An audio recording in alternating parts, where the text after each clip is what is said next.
Magandang araw mga tagapakinig ng salita at karapatan ang tunay na kulay.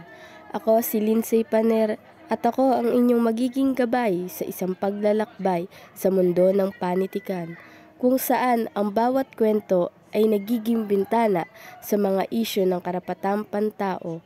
Sa episode na ito, ating suriin ang mahalagang tema ng pagkakakilanlan at karapatan ng komunidad ng LGBTQ+, sa pamamagitan ng isang kwento na puno ng kulay at kahulugan.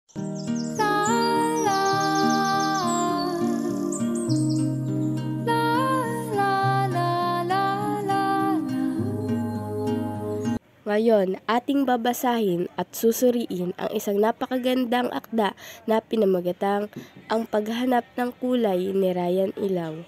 Bagamat isang kwentong pambata, ang mensahe nito ay universal at malalim, lalo na sa konteksto sa paghahanap ng sarili at pagtanggap sa pagkakakilanlan. Pinili natin ang akdang ito dahil sa simpleng paraan nito ang paglalarawan sa komplikadong proseso ng pagtuklas sa kung sino ka at ang pagnanais na tanggapin ka ng mundo.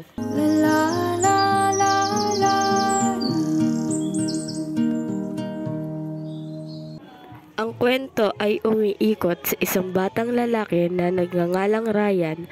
Si Ryan, ang bawat tao ay may sariling kulay na naglalarawan sa kanilang pagkatao. Ang kanyang nanay ay dilaw, ang kanyang tatay ay bughaw, at ang kanyang lolo ay pula. Ngunit si Ryan, siya ay puti, isang blankong canvas na naghahanap ng kanyang sariling kulay. Sa kanyang paghahanap, nakikipag-ugnayan si Ryan sa iba't ibang tao at kulay. Sinubukan niyang maging tulad ng iba. Minsan gusto niyang maging berde, tulad ng kanyang kaibigan na mahilig sa kalikasan. Minsan gusto niyang maging asul, tulad ng kanyang guro na matalino. Ngunit sa bawat pagsubok, nararamdaman niyang hindi iyon ang kanyang tunay na kulay.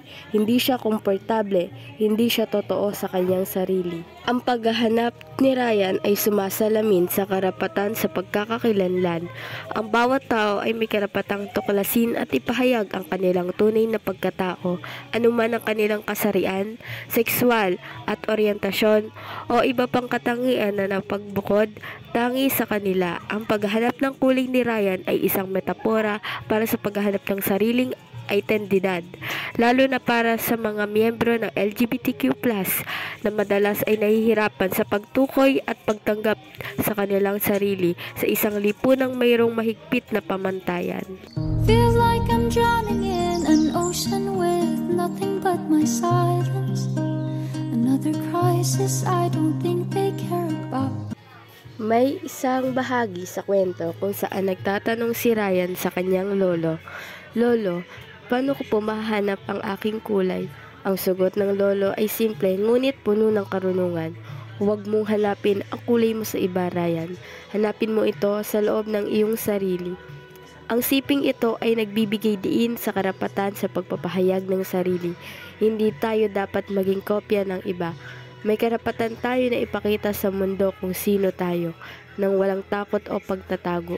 Para sa komunidad ng LGBTQ+, ang pagpapahayag ng sarili ay maaaring mga hulugan ng paglabas ng kanilang tunay na sexual, ng oryentasyon o pagkakakilanlan, pangkasarian, paggamit ng mga panghalip na akma sa kanila, o simpleng pamumuhay ng totoo sa kanilang nararamdaman. Ito ay isang karapatan na madalas ay ipinagkakait sa kanila na nagdudulot ng pagtatago at pagdurusa. There a reason for where I am now. Sa huli, natuklasan ni Ryan ang kanyang kulay. Hindi ito isa, kundi maraming kulay na magkasama. Si Ryan ay bahaghari. Ang kanyang kulay at hindi nag-iisa, kundi nagpapakita ng kanyang pagiging natatangi at komplikado. Ang pagtuklas na ito ay nagbibigay sa kanya ng kapayapaan at kagalakan. Ang pagiging bahaghari ni Ryan ay isang malakas na simbolo para sa komunidad ng LGBTQ+. Ang bahaghari ay matagal ng simbolo ng pagkakaisa, pagtanggap at pagkakaiba-iba sa loob ng komunidad. Ang kwento ni Ryan ay nagpapaalala sa atin ng karapatan sa pagtanggap at paggalang. Ang bawat kulay, bawat pagkakakilanlan ay pag-unawa at paggalang sa pagkaiba ng bawat isa. All my ghosts are taking turns to play another round of hunt and seek. Ang paghahanap ng kulay ay hindi lamang isang kwento tungkol sa isang batang naghahanap ng kanyang kulay. Ito ay isang kwento tungkol sa bawat isa sa atin na naghahanap ng ating lugar sa mundo, na nagnanais na tanggapin kung sino tayo at magiging malaya sa paghahayag ng ating tunay na sarili. Ito ay isang paalala na ang panitikan ay may kapangyarihang magmulat, magpaliwanag at magbigay ng inspirasyon sa atin upang lumikha ng isang lipunan na mas inklusibo at may paggalang sa karapatan ng bawat individual. Sana ay nagbigay ng inspirasyon sa inyo ang kwento ni Ryan. Patuloy nating ipaglaban ang karapatan ng bawat isa na hanapin ang kanilang sarili at tanggapin ng may paggalang.